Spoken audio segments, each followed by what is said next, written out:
So it's been a hot minute. I haven't made a long form video in quite a while, but the truth of the matter is that I was thinking about a number of things. Specifically, I saw a post on Facebook about Nestle's CEO saying that water should be charged for like it's a foodstuff that got a lot of leftist and progressive and liberal people really up in arms about things. And the truth of the matter is that Nestle isn't in the business of developing large-scale water distribution networks or anything else like that. It's focused on producing products to be distributed through supply chains and networks of buyers and sellers, of selling things in a convenient package to people, available to people, through selling products that meet their specific niche needs.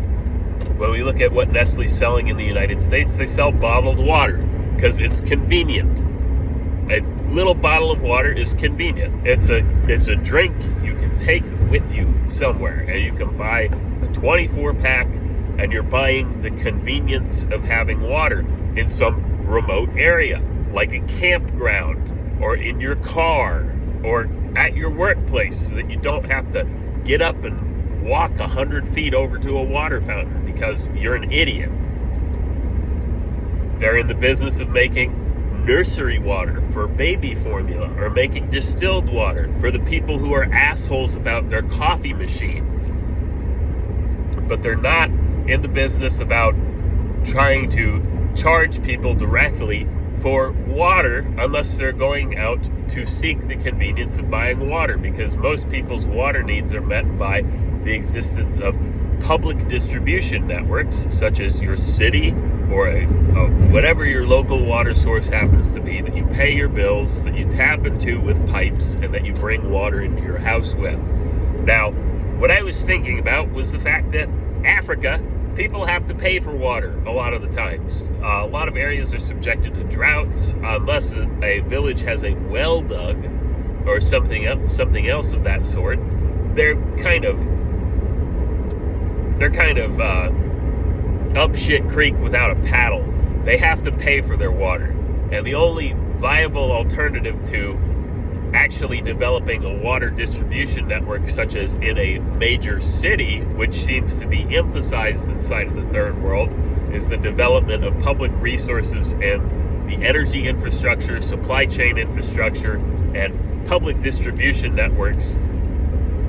are more profitable to run inside of a city, or make more sense from a logistical point of view to run at one endpoint with a lot of people, then it makes sense to try to set up these networks inside of small remote villages.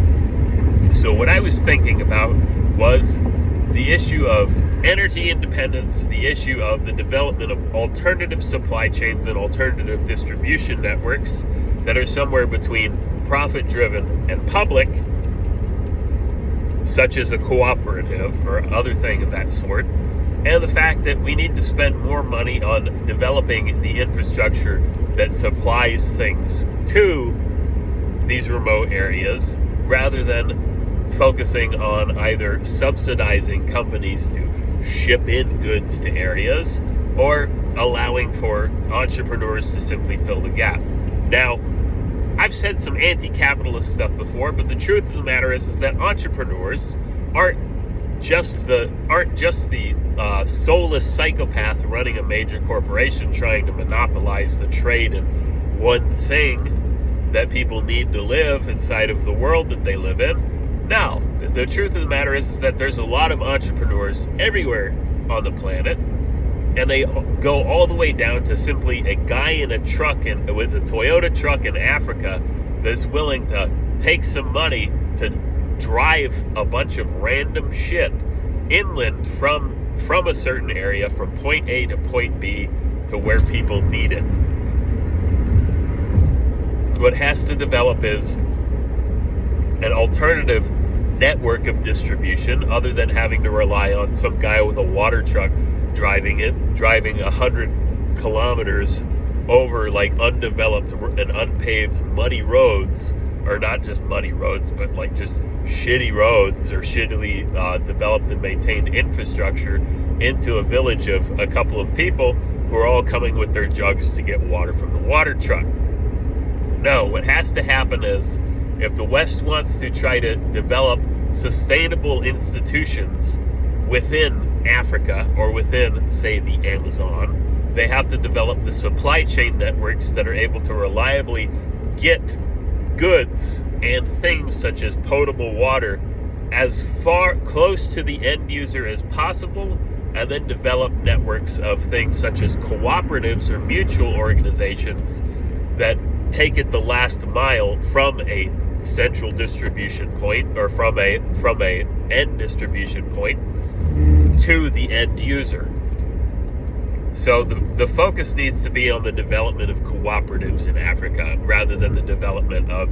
charities going in and, oh, we're going to build a well for a village. Wow. Oh, we're going to give every child in a village a laptop. Wow. No, they need to develop things that are alternatives to existing social institutions that are often underfunded, that don't have enough money, into something that has a degree of a profit motive to pay for maintenance and wages of the individuals engaging in it,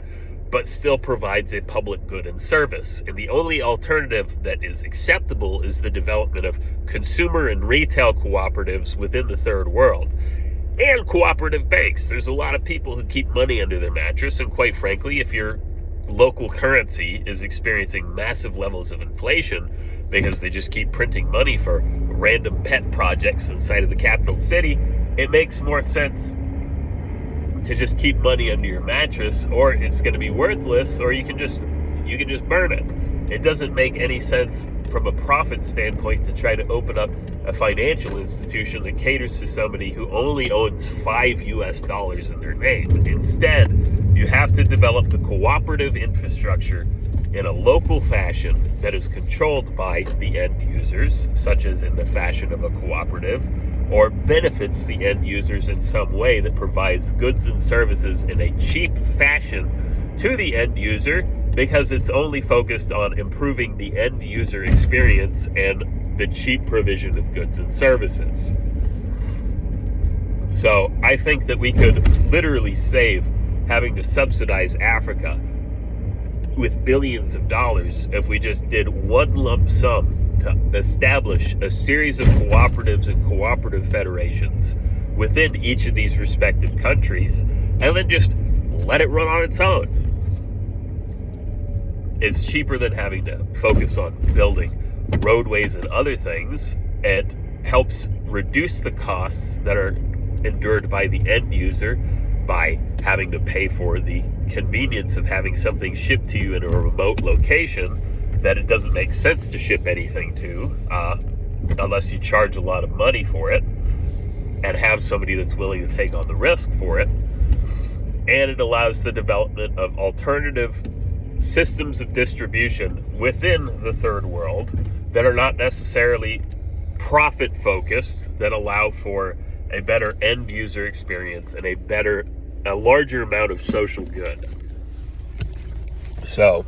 that's just my opinions. I'm probably going to go into it in a little bit more detail in a later video. But anyway, y'all have a good day.